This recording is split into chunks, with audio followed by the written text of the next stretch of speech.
Ladies and gentlemen, and welcome to this week's episode of the Gym Owners Podcast. I'm your host, Tyler Stone. Over there's John Fairbanks. Hi, John. Hello, Tyler. We're just brainstorming kind of this last couple of weeks about getting personal trainers started in gyms. Just fundamentally, we have gyms that are always looking to find new personal trainer. If you're all chock full of staff, every goddamn hour of your business of your gym's day had better be full of people doing stuff. Mm-hmm. We've mentioned in the podcast in the past that your gym should be busy, and it should be busy for as many fucking hours as is absolutely possible. And we see a lot of gyms struggling to hire new coaches, whether it's covering class or do otherwise. And we also have a hard time gyms have a hard time finding qualified personal trainers.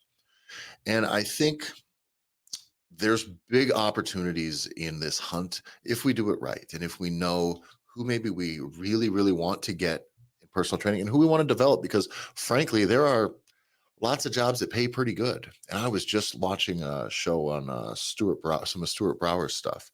Yeah. And he had said, he's like, dude, like you guys want professional fucking coaches, like a professional service with like an educated level of expertise, and you want to pay them $18 an hour. I'm sorry, it's just not going to fucking cut it in the long run.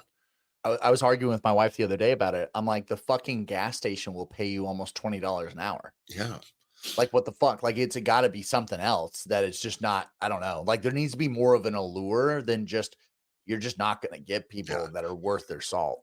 And the goal here with what we're talking about today is how to get and develop good personal trainers from your community, not just your community in your gym, but your local community. And how do you like assess a system to how can you find somebody? Because the truth is, if someone is an awesome personal trainer and is able to sell and has the ability, has a good reputation, they're already probably paid or doing it. Right. Mm-hmm. So like they kind of don't need you short of any other relationship. So you do need to be developing talent. This is just the way it's going to be. Right. If you're going to hire an expert, they're already hired somewhere. So learning to develop people from up underneath and in your local town, how do you find people? This is what we're going to talk about today, because there are some tremendous opportunities. Before we get started, make sure you go follow the Gym Owners Podcast at the Gym Owners Podcast on Instagram. Follow me at Tyler F. and Stone. That's Tyler EFF Stone. And John? You can follow me on Instagram at jbanksfl. Guys, we work with gyms directly. In the Gear Academy, we can work with you one-on-one for a little more of a commitment, or we can go where we work with you week to week. We help you lay out your tasks, keep you accountable to the progress of your business, and let your business grow into whatever you want it to be, not what we want it to be, and not definitely what somebody else who's just running Facebook ads on your behalf wants it to be. So if you want to work with us directly in the Gear Academy, you can go to gymownersrevolution.com. We also have the Gym Owners Revolution Facebook group. Go to the link in the show notes to get access to that. Any questions, just contact John, or the official Instagram page. John, the biggest struggle that I see gyms have is there's just not enough people. There's not enough people. They do a piecemeal thing, lots of part-time staff, lots of part-time this, part-time that. And I'm kind of okay with it a lot, because I do believe, especially in regards to personal training, that people need to really kind of want to do it, and they need to be fully involved. They need to be fully committed. And I think you also want them to carry their own weight right away. Not a lot of gyms can have just 5 or 6 people on staff during all of your staffed hours, whether they're coaching or not. It's just not a viable option. So everybody kind of needs to kill what they eat, like right away. I am a big advocate in regards to personal training, whether not front desk staff or anything like this, but in regards to coaches, I really like a almost commission exclusively arrangement financially. It's just a thing that makes sense, especially when onboarding new coaches. And when you're bringing in a brand new coach, like you got to have something in front of them for them to be doing, to be coaching, to be productive right away, or else they may never turn that corner. And that's something we've seen. Well, and we've seen it, Tyler. We've seen the worst case versions of this, where a gym owner is just excited that somebody has expressed interest, and then they give them the keys to the kingdom, like we usually call it, too soon, keys to the city. Yeah. And then what ends up happening is that the person is a total fucking flake, or ends up not being the person that they thought they were, and then it becomes disingenuous. And now you've caused a problem for yourself. And I think we've all heard, as gym owners, you've heard these problems obviously not enough because we've dealt with this now several times of people making this mistake. But I think this is that fear element where oftentimes a gym owner will just choose to hire an existing client. So to think that that somehow is going to be better. Well, they understand the culture and they've been with us for a while. And like I'm all for those things, but then the element of establishing that expectation that they are a professional, they It's hunt, tough to turn right? that corner when you're brought up from underneath. It's tough. Yeah, they're just not gonna. And so what you've just done is, yeah, you've hired yourself another coach, but that's a very one-dimensional individual where if you get the right people that are coming with the right attitude, and like you said, you establish those expectations first of you eat with what you kill, um, you have a very dynamic individual there that's Yeah. going to go way beyond just coaching your group or coaching or just being on the floor. Personal training as a career. Um, I will, and coaching, to be honest with you, but personal training specifically, the best way is for it to originate as a side hustle. I think that's absolutely the best way. And frankly, if a person has any ambitions of being a personal trainer, it's the best fucking side job you're ever going to get because you can charge what you want to charge. You're going to keep most of the money. It's fucking easy. Like, I mean, relatively speaking, it's not hard work. It's definitely not what you're doing for your day job. And I have a young kid who's just getting started in personal training. We were talking about that exact same thing where he's like, he didn't really know what he wanted to do with his life or career, and he's got a day job and he's busy. But he like really likes the gym and he thinks he'd like to get into coaching. And I said, perfect, start. What Do do you it. mean? Find somebody, convince them, and start. Like this, that's it. It really is that simple. Now, if you have a gym and you can fully fold that person in, say, "Come on in, let me help you. Sit down. We'll get some leads in front of you. I want you to market yourself." That's your role as a gym owner, is to help facilitate this next step for them. But you've identified that person who kind of has that want, who is a fitnesser who maybe doesn't have anything else, which isn't my best, by the way. Like, if you're just not good at anything else, you hate everything else, you do have to actually care about coaching a little bit. So that is your big red flag, is to get a gym rat who just wants to bail on the rest of their life. Maybe isn't the best way, but that is kind of a good starting point, to be honest with you. Somebody who just like loves going to the gym and seems to know what they're doing. And if they can take that knowledge and help and want to share it with other people, that's the criteria. Do they want to share that with other people? Yeah. And once you have that going, what, even if you can get a job like, a 18 $20 an hour job, I don't know, $15 an hour as a cashier at a gas station or something like that, a few hours a week as a side hustle, that sucks. You're going to work like an entire night, like an entire evening shift, 4 or 5 hours to take home what you take home coaching 1 hour personal training. And and that's what, like, I don't know what side hustles you've had throughout It your better life, be Tyler. a lot of damn money, because there's no John, this is the biggest thing for people looking for side jobs.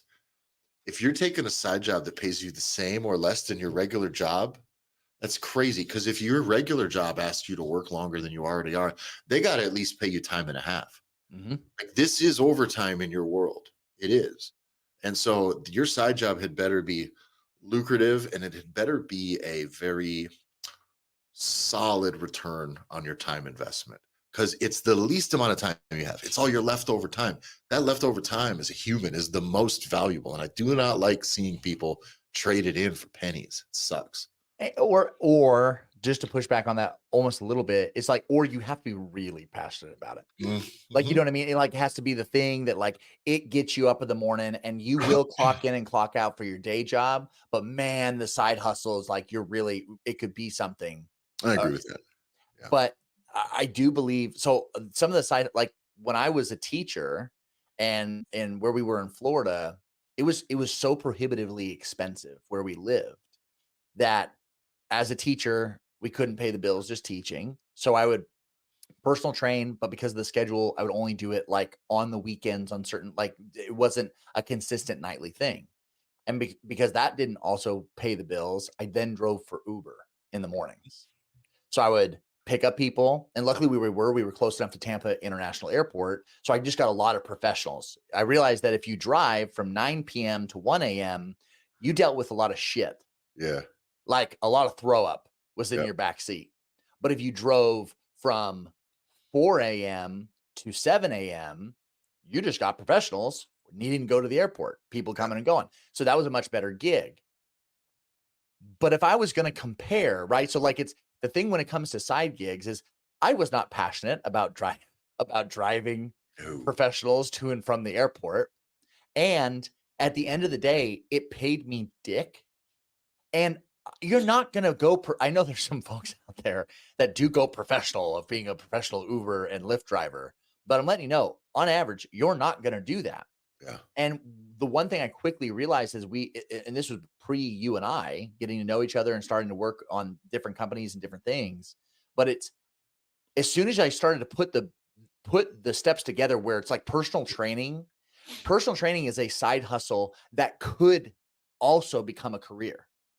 Absolutely. Uber's not that. If you're driving for fucking DoorDash and delivering pizza, delivering shit to people, it's like that's not going to become a career to you. And that's where that for me, that's a fundamental difference. You miss out by taking on a side project or a side hustle that is not a big opportunity, that doesn't have an upside. It sucks. To me, it's like, man, and I get it. People got to make ends meet. We've all been there. John, I spent most of my life poor on like a real serious level. So it's like, I know, I totally know it's fine. But if I'm going to give away my extra time, it's got to either be something now that's worth it. The juice has to be worth the squeeze, whether that's short term or long term. There's got to be something there. And if there's not a real opportunity long term, I won't even start. It's kind of the way I do with anything. But this becomes now a really solid opportunity that you guys as gym owners can extend to the right people. Yeah. Okay, this is a big one. And there are some criteria you want to have when you're looking for people. And the big one that I see is in trying to hire people nowadays. People are unhireable. John, with the nonprofit we worked with, we've been working on here, you went through a conversation with a pretty big employer in your area. And didn't they say the same thing? Like the average person is, what was the term? Did they say unhireable or unemployable? Yeah, it's like it chronically absent, chronically late. Like it doesn't matter. The majority of the people that have come in just on their desk, they can't hire because they can't pass a background. Like there's so many things to where there's like we need to hire people, but they're like you said, they're completely unhireable. They're all morons. Yeah. And, I have a friend a friend and a client who just opened a restaurant here. It's been now like their second or third week. And before they opened the first time, the main guy that he brought in to help him disappeared for like 2 or 3 days while they had a big catering project, just disappeared. Then they get to the soft opening and everything's kind of works out okay. Then the grand opening weekend, same guy disappears for 2 or 3 days, no call, no show. Cocaine's a The hell of other a thing. the other person is then just goes like is like just weird and doesn't want to work and is like confrontational about it's like this is a nice restaurant, so we do things this way. Well, I don't think it needs to be done that. Well, fortunately for us, you're not in fucking charge here. And it kept going. And then I guess the same person drops a fucking John on their third day of business says, this whole thing's giving me anxiety. And I just came back from, this is like my first job back. And I need a mental health day. Just abandoned him with a mental health day while the other guys disappeared. Oh my God. And John, this is like a really small little like kind of boutique joint. And so like, Right. this is now just the owner doing all of the cooking, all of the front of house. His family's wife's family is now in, has to help. Then Right. all the regular problems, oven gets flooded and has to be replaced. Fucking brand new mixer breaks. This is all of your like first week in business. Like fuck. If you've opened a gym, I'm sure you've had the gym equivalent of this stuff. My toilets backed up and flooded all over the entire place my first week. As soon as we got equipment in, we realized the floors themselves like bounced and heaved and moved too much. So then I had to have structural beams put in the basement Oh my quickly. God. Right, quickly before my clients realized it, because otherwise they come in, oh, some janky shit. They didn't want it Yeah. to be this big, like you put it in a living room, Right. So these are all problems that you guys have. Aside from your toilets, staffing is going to be very difficult task. It just really is going to be. And how do you find people to bring in? Well, fortunately for you, you're not looking for full time right away. I hope, because you shouldn't could be. really bring in people. And in my opinion, you need to onboard everybody in part time and really make sure they are working with people being profitable right away, which is a perfect opportunity for someone who already has a job and has the ambition and energy to do something else and hopefully is passionate about fitness. So seeking people as part-time for personal training as a good starting point, that is your starting point. You want them to already have another gig, which means you're not really poaching. Now, yes, you can go snag some ace from another gym and bring them over and bring them on full time and pay them. But what about the other people, the people who maybe are a client at your gym, but they're a client at your gym and you know what they do, have the Exactly. passion. The fact that they already have another gig and are still would maybe be interested in this, that's a great starting point. Now, if you're a boutique spot, you don't have a ton of members to like kind of choose from, but you need to be a member out in your community, right? You need to be a person out in your town, however this is, and you can find people who have an enthusiasm for fitness, whether they work out at your gym. Members of other gyms are great candidates for this as well, honestly. Somebody who lifts, works out, exercises, and knows what they're doing. Well, Start there. and I love that you propose the idea from a boutique gym standpoint of just like, if you got 50 members, right? Or you got, it's that's a tough sell. But I like the idea of posing it of like, get your ass out into the community. Because if you're passionate, passion identifies other passion. Like Yep. it's like it is one of those things where, and you and I have talked about this for years of how difficult it is to exist in places where everyone are a bunch of passionless, mindless fucks Yep. that just go throughout their lives, hate their fucking shit, hope that the liquor store is always open on Friday, and then they drink the rest of their way through the weekend, and then they come back and they keep their shitty lives moving. But when you get to interact with someone that is passionate about the same shit that you're passionate about, and honestly, like it's just passion sees passion, like game recognizes game.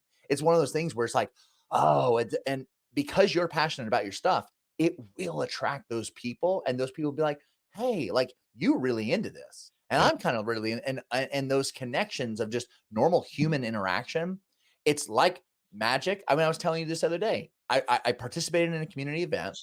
I'm passionately talking about what fitness can look like and how it could change youth and change programs or whatever. And sure enough, at the end of at the end of the event, I have somebody come up and be like, "Well, hey, do you do personal training? Do you is this what you do?" And it's like, "Well, yeah, absolutely." And it's and just like that, it's that dude isn't gonna fucking find me on Facebook. No.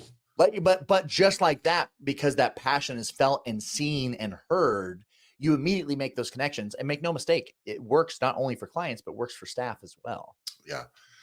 When I brought that young man in to get started too, it was simply here's how I vet this situation. All of our personal trainers at our spot right now are full or nearly full, right? I might take on one, maybe two other clients. Megan, pretty booked. Brought in a new lady, came in and got started, and her schedule is completely booked. That's awesome. Booked. Everybody's full, and it doesn't mean, by the way, these aren't all. They're not all full timers, right? But it Right. doesn't matter. Availability is availability. If everybody's booked, you now can't sell. That's a fucking problem, right? Mhm. And so when I started looking, that's the problem. So what do you do? Open your goddamn eyes then. You cannot sit back and go, okay, well, I'm still trying to like you just need to open your eyes and start looking. And I'm looking around, and what I did is I said, that kid's nice. I see him training. He's consistent, not the type of consistent we see for a few months and fall off, but he's really here. He's jacked.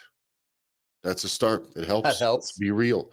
He's young, which means that's maybe a bit of a disadvantage. But the fact is, 5 years, if you have somebody that starts personal training in any capacity at 18, 19 years old and isn't like a dipshit about it, that is just really there for the people, Mhm. 5 years, 6 years, 7 years in, you have we can have someone in their mid 20s who's fucking jacked as well and has a reputation. Like, if you do this career right, starting young, you will own your fucking area. And that's why I think it's important to invest in, frankly, younger people in this line of work. Everybody, man, I don't know, everybody is in their mid 30s, over 30, doing personal training. A Okay, lot but older than that. finish your thought because I'll take us in And another so direction. but with this kid, it's that. It's like, okay, I see him. I go, you know what? This would be a good opportunity for him. What did I find out? He didn't really know what he wanted to do for a career, so he didn't jump into college. Right? So, well, I know he likes this thing. And the Clearly. biggest eye opener for me in my life, in every little project that I've done or hobby that I've started, is most of the hobbies that I start, I go, how can I just do this? Your goal oftentimes is my goal in my life has been to be professionally Tyler. That's what I want to do. Yeah. whatever that is, right? And so it's the things that I want to do. Perfect. Let's let dad feed me so that I don't have to do some shit I don't want to do to eat. That seems terrible. So that way you're always moving through with passion. You're always doing the things you want to do. And then that's how you eat. And for this kid, it was the same deal. He didn't know what he wanted to do. I was like, my ears perk up. Okay, really good. What's his job? Works at a spot in town. I said, okay, this is even better. And whether or not, by the way, this is the kid or this is person's going to have a great career, or whether he has it or doesn't, isn't really the subject that I'm getting at here. It is that this is your target demographic, right? Right. This is the thought process you need to go through. And there are other opportunities beyond that as well, where there are people who are reliable based on some other standards. John, you just had a conversation the other day with somebody up in the military about this as well, right? It's just people who are proven to be reliable. They'll show up, they'll do what they told. They're not going to no show on you, and they are proven to be responsible. Well, it's where they're coming from, right? Like there's so many elements, and this is where I was gonna take us to, and this works, is that I can hear the listeners being like, yeah, but fuck young people. Have you spoken to a young person lately? They're the fucking worst. And it's like, okay, agreed. Don't disagree with that. But not every young person is the same. And so where are they coming from? And that's where a resume helps. And again, this comes back to the veteran conversation as well. It's you can not, ignore the fringes of our outliers. But if the majority of the people, like you said, it's if they have a job, that means they can show up. That means they've shown up multiple times. They're not fired. They're doing the right things. They're doing some baseline things. If you want to hedge your bets, I mean, this is fucking why college, a requirement of a college fucking degree has been made in the first place. It's an arbitrary bullshit rule that pretty much means fuck all. But what it tells the person that is looking to hire you is that they have achieved this level of a thing. And that is the foundation and baseline of their reliability and what their life experience is. The problem is that college can be a fucking joke too, which is why everyone's like, I don't know if this matters anymore. So it actually becomes more important, which is like, where are these people coming from and how can you vet them? Well, you can hedge a lot of fucking bets that if you have people that are in the military, and this is what I learned. I didn't know this, so I was ignorant to this. I didn't realize that if someone's still active duty, they can have side hustles. Yeah, I feel like living on base. And I didn't realize that, or I didn't fully appreciate that. And so I said, well, what are the guy I was talking to? I go, what are the jobs that these dudes are doing? Because you got a lot of young guys, right? This guy's at the end of his career, like career military, 20 years plus, has a family, has kids, has a whole nine. But most guys, right, as we all know, is you're 18, 19, 20, like you're going to be under 30 if you're going to be working in the military. Average age of American soldiers is, I believe, 23 years old. Oh, did you look that up the other day when we learned about that Ukrainian stat? Yeah. Because the average age of a Ukrainian soldier is like 43. Oh no, everybody's dead. So they're young cats. So I said, well, what's the job that you're seeing from young guys on base? And he said, well, is the stat I'm getting right now. 25 in the Marine Corps. There you go. So he was a Marine. So let's go with this. So Marine Corps, young guys. He says the number one job that these guys are doing, he goes, DoorDash. I go, you've got to be fucking kidding. That's nuts. He goes, but he brought up a really good point. The point he brought up was you can download the app for DoorDash and you can be driving and making money by the weekend. Just like that, right? And he says the issue that he has realized over the last 20 years is he sees young guys coming in. He goes, if there are roadblocks or perceived roadblocks towards that side hustle or towards something they could do as a career, if it seems like it's too hard, they won't do it. And it could be a generational thing, right? I've heard this now a couple different times. How much of that is human nature, though, John? Right? Because I think that's the way you guys out there. You guys are fitness professionals. Like, how many people don't join a gym? They stay frozen and don't start exercising just because they don't really know. It's like, I'm gonna do nothing then. The solution is to do something that'll help. That's better than nothing, and then figure out what that something is that's better. It goes, shit. No, I should get in shape before I join a gym, huh? Right? I mean, that question's insane, but it's been asked of me. It's been asked to me a lot. And so I think it's just similar that like people go, I don't know what this thing is. And by the way, if they lift at all, this is the other criteria, right? They got to work out. They do have to lift and know some exercise. So, but it's not that fucking hard. And the hardest thing that I see when people have like their barrier to, if a person, let's say you're in the military, right? This is a good target demographic, in my opinion, in our opinion, collectively, for you guys to look for. It's like, what is going on fitness wise on these bases? What is going on fitness wise in the military?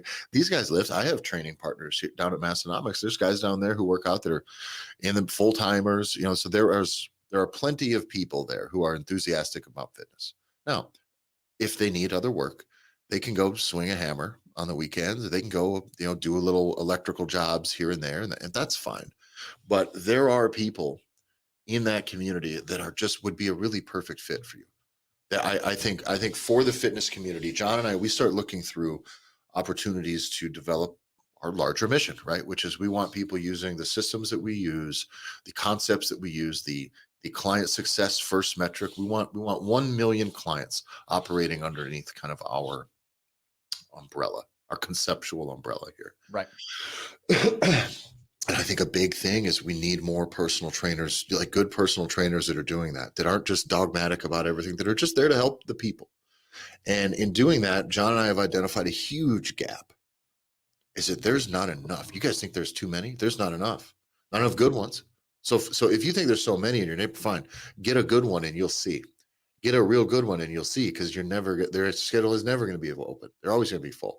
So I think it's really, we then start going further and further through this, which is try to set up speaking engagements with universities, right? How can we get these people from these exercise science programs to not just go do some bullshit shit that they're going to do out of the fucking hospitals, strength and conditioning programs for high schools, or just be just the guy standing in a weight room at a fucking strength program, the fifth intern at the bottom of a Division III school and shit like this. It's the people that get hired for a lot of those jobs are the bad ones, frankly. So we really want to go through and find these exercise science programs, have people develop human careers out of there instead of getting plugged into some big, large, frankly, medical or educational fucking structure. Because that's most of what's coming out of college for exercise science people, or they're just going and getting some completely unrelated job, frankly. So we started with that. Those universities are very much kind of protect their structures. They need you to go out and they need you to work for free as an intern so that the university can, get that part of their system. And then you need to be placed in one of the programs that's from the people that are paying the university. All that stuff is a snake eating its own tail. So it's tough to kind of break through into those things. Then we started looking even further, like who else needs that boost? Who else needs to have their eyes open to like, hey, if you care about making a difference in the health in your area and having fun and having a fun job that's based around fitness and getting people healthy, so we're like, well, what about jails? Right? Well, because you can go to a jail, like you can get out of prison and they're going to get you a GED. They're going to help you get electrical, your certifications. You get a welder certification. That's great. And John, I still don't hate that idea. The problem, and we went through this a lot, is like, man, that sucks to say that, like, we're just trying to make sure that inmates can be in the booty short and leggings community when they get out of jail. Like, that's a tough sell, even for a gym to be, hey, I have these guys, they're great, they're certified, I have this guy. And it's like, I feel like that's more trouble than it's worth, is where we went to. Well, and it's identifying populations of people, right, that they're hidden away inside something that's not real life for such a long period of time that when they then go into general population, they go into regular life, they're at a significant disadvantage. And that's why first one was students, but then it was, it's inmates. You could be given, and this is the other issue. You're overly certified with no clear path on what to do with that certification or how to be a professional. So if you do handle your shit and do all the right things, if you're on the inside, you can do a lot of those things, but then you get out and there's no real support system to move forward. But it is a harder. I still think the university pathway is is solid. I would really like to help. So we'll out there, if you guys know anybody, we'd happily come in and speak, or at least work with some young exercise science students, sports science students that they want to actually help like people that don't just want to say I have a job at this college. Like to really be in there working with people. You're going to make the most fucking money, and you're going to have the most control over your life. And you have nobody telling you what to do, for the most part. Like it's the ultimate side job. It's the ultimate starter job, and it is a fucking awesome career when you're behind the helm of it completely by yourself. So then we go, what? Well, okay. Yeah. Universities were there. Fucking the correctionals, the Department of Corrections. It's still there, but it's on the bottom of my list. Yeah. And then we said, right away, it's like military would be perfect. Mm-hmm. Really would be perfect. And so if anyone out there has a connection or an inside angle, just ask around. If you have some people in your community who know that maybe this would be a thing they want to do, just send them to us. We'll talk to them. I would love to just encourage somebody to get started and explain to them why. And that's where we want to start this conversation, whether it is with specific branches of the military, specific communities, or specific organizations working within them. That conversation needs to be started that this is an option, and it's a fucking good one. Mm-hmm. If you want to go and get a welder certification and go weld, like great, you make $30 to $50 to $60 an hour. Like, yeah, for sure. But like, if you already kind of know how to work out and like people and eat and like shit, you can make that same money. Like you really, really, really can. And there's just a few things. We don't want you to be in it for the money. And that's the stuff that we're kind of there for, is to make sure it is done right, to make sure it is centered upon client success and giving people choices, and then being good at your job. But goddamn, what a great way to start. If someone would have told me, hey, Tyler, you're 18, instead of just doing restaurant job after restaurant job after restaurant job, how about you just start working out? Learn as much as you can. Get good at it. In a couple of years, get a certification, like study, get good at that. And then get yourself a client or two. If at 20, I'm taking home $50 an hour, like take home, fuck. That would have been the best damn, by the way back then, that would have been the best damn thing in the world. Oh, yeah. A great opportunity. I didn't, per hour a wage, like personal training is the most lucrative thing I do. Yeah. Oh, yeah, without a doubt. But what I like the most about it is, even when you're a young person, you really don't require revenue. You don't require money beyond what, if you got responsibility and a fucking family, what a side hustle can do. So like side hustle, it's right in the pocket of where you need to be.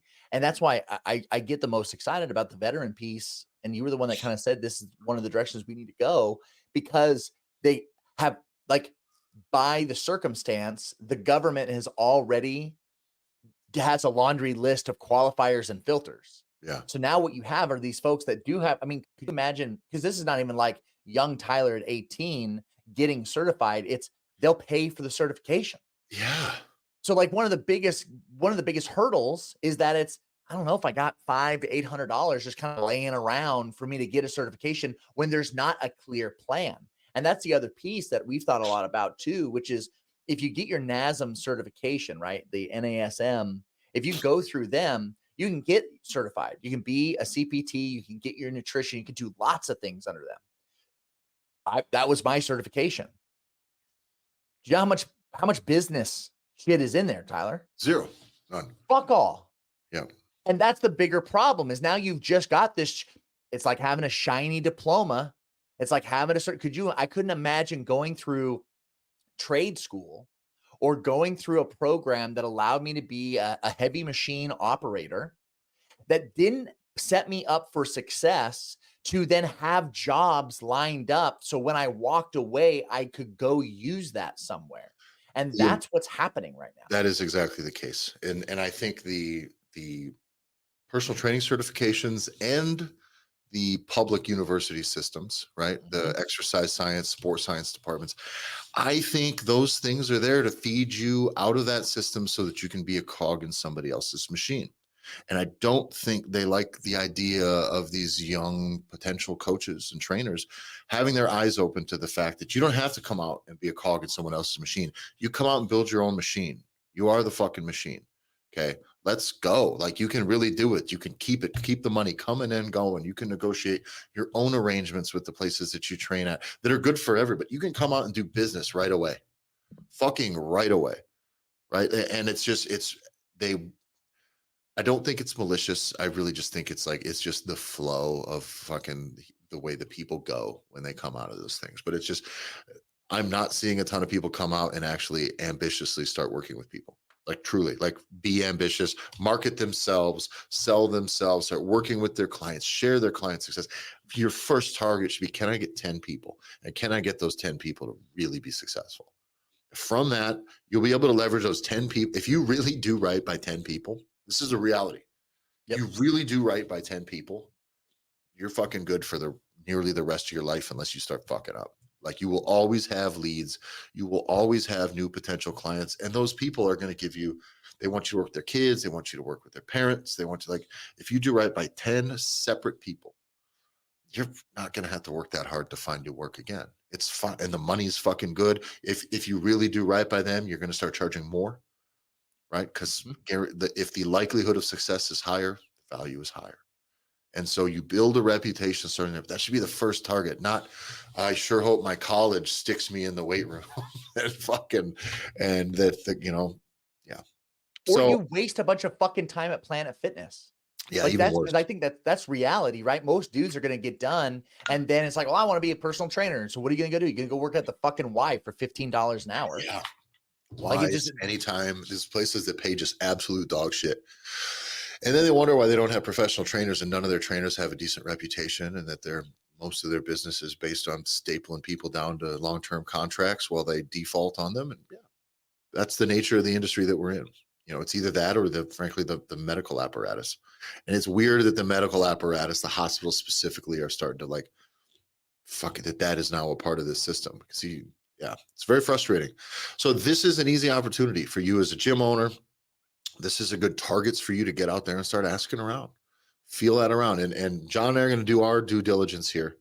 And that our goal again is to grow the system that we're working with on a larger perspective. So we hope that as we start to have some of these conversations ourselves behind the scenes, that these opportunities are growing and that they fall at your feet. But I need you to get out there and look for them. It's too easy. You have an entire demographic, specifically the veterans, where man, they could really do it. Though I know a oh yeah. few guys. I got a few guys that are dudes like, do you know, I don't want you working with people. By the way, but they'll know. They'll know. Again, it's not about taking somebody who doesn't want to do this thing and turn them into it. It's just that this is now a nice spot for you to look. And when you find the right person there, you'll be really happy. I really think you'll be really happy. They'll be responsible to show up on time. They can be professional. They can do as they're told, but they can also think for them fucking selves. And if they have that with a basic understanding of fitness and care about the people that they're working with, fucking home run, man. A real home run. And support your goddamn veterans. I don't understand. Like it's such a simple, easy thing to do. We all want to support veterans. It's like, okay, well, how are we going to give them opportunities? Give them Oh, opportunities. We don't need another 5K. By the way, those things are all wonderful, but give them opportunities. Give them opportunities. Maybe money's tight. They're coming back trying to reintegrate. A great job to actually come in and socialize within your community instead of just getting to work. Right? tell What a great way to feel like a member of your community. one of the most eye-opening parts of my conversation as I was talking with this career Marine was that the percentage of dudes that continue to stay in the Marines, stay in the military because they do not have a clear path to get out. At least they know that they can pay the bills and stay in the military. And so they just stay in way past when they would have theoretically left. Yeah. They stay, it's almost they're trapped inside of that apparatus because it's known, it's comfortable, and the Pays. risk is and it pays, right? And the risk is that if I get out, I only have 180 days or less because now they're going to lessen that window in which they can get support before they have to go into real life and handle their shit on their own. It's they only have that small window where now they have to be able to hunt and only eat what they kill. And it's so scary that they just stay in a fucking profession that could get them killed. Yeah. And I'm not saying God bless every dude that's doing that, but at the same time, if you don't want to be there, what a horrible existence to feel like you're trapped. And you Yeah. could have dudes that could make that jump. They just don't have the confidence to do so. So for you as a gym owner, I think it's just important, aside from the specifics of this conversation that we've had, where to look, what to look, know that what you can offer somebody, if you're able to help them, if you can't develop personal trainers that you already have, you're going to be in fucking trouble, first off. So you need to figure this out. You need to figure it out. You need to learn to sell. You need to learn to attract some people. You need to learn to run good culture. You got to have a good system to plug them into, but you can give them a little bit of freedom. I really think you can. But you have the opportunity to present great opportunities to other people. That's what's important with this job. I think as a gym owner, it's nearly sacred what you can do for your community by giving somebody a place, resources, knowledge, staff, and help to help them find fitness, health, and wellness when they start to look for it. When they seek it, you can be there for them. On the other side of that, you have a great opportunity to extend opportunities for people to build careers doing that. And this is how we create this cycle, this self-feeding cycle, the cycle of success. Okay, this is very important. That like everything needs to be based on the success of your members, the success of your community. Because of that, if you can do that well, you can bring in people from outside in, and now they can have these wonderfully, wildly fulfilling careers doing the same thing. And now this feedback loop just grows and grows and grows and grows and grows. Okay, this is what we talk about. We talk about the gym owners revolution. It needs to be done different. It needs to be done this way. Okay. And if this is the thing you're trying to spread, and if you're just trying to sell memberships and fucking hang out, then you're listening to the wrong podcast. Okay. But if you want to make a difference, this is how you do it. Okay. It's not as simple as hire staff, bring staff in. It's like you gotta fucking have the whole thing. You really gotta have the whole thing. But you hold in your hands like really the key to great opportunity. And you're just gonna keep it in your pocket because you don't want to look. God, if you plugged in 5 people that just got to start and like from from a side job and really took to it and became like great fitness professionals that were well paid, who are out there helping your clients, your members become successful, lose weight, changing the lives and trajectories of their families generations down the road. Jesus Christ, what a tremendous impact you've then had as a gym owner. But don't fucking hold this shit close to your chest. It's like, well, nobody coaches. People need to learn our system. They gotta learn to coach how I coach. They gotta coach the deadlift the way I coach the deadlift. And I see a lot of that stuff. They don't want to onboard coaches because of like what knowledge or something. It's like, I hate that too.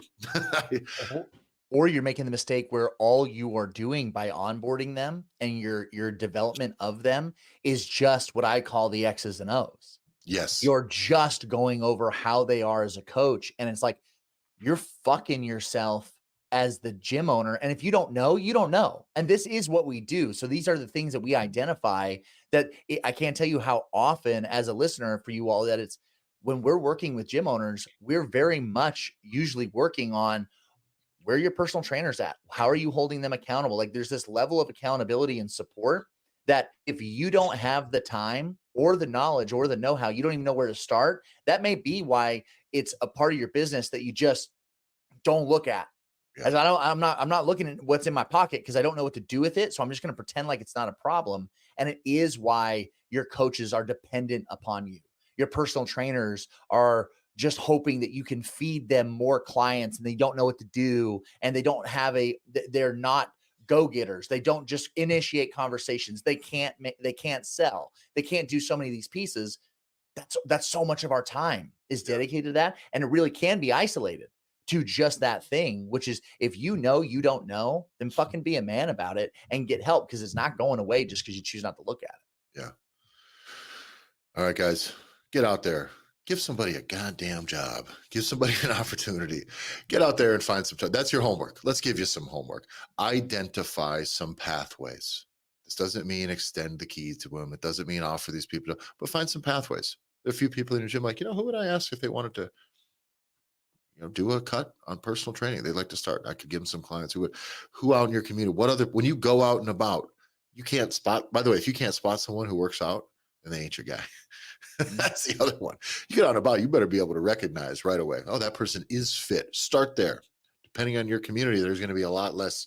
There's going to be a lot less. If I walk around here and I had to pin people who are fit as potential hires alone, be a short list. Okay. So, but get out there, identify whether it's military, whether it is things like, by the way, like fire departments are great as well in that regard, because depending on the shift work, there's just big days. They got to manage their own schedule, but there's a couple days, 3 days off where they could take, a couple of clients every day, from the time, if they can manage the shift, it's another great opportunity. Law enforcement's a bit tricky because the shifts are kind of constant. There's not lots of big chunks of time off, but I do think fire departments, EMTs are also great opportunities as well. If you're in a CrossFit gym, usually you should have a fair amount of them. At least I always did, a fair amount of your local folks. So anyway, let's drift off. We'll see you guys later. Thanks for listening. Follow the show at Gym Owners Podcast. Follow me at Tyler Effenstone. John? Follow me on Instagram at jbanksff. Get in the Gear Academy. We are taking applications for new people. So if you want to get your gym involved, take your gym to the next level here, get in the Gear Academy. Link is in the description, or you can go to gymownersrevolution.com. Thanks, everybody. We'll see you next week.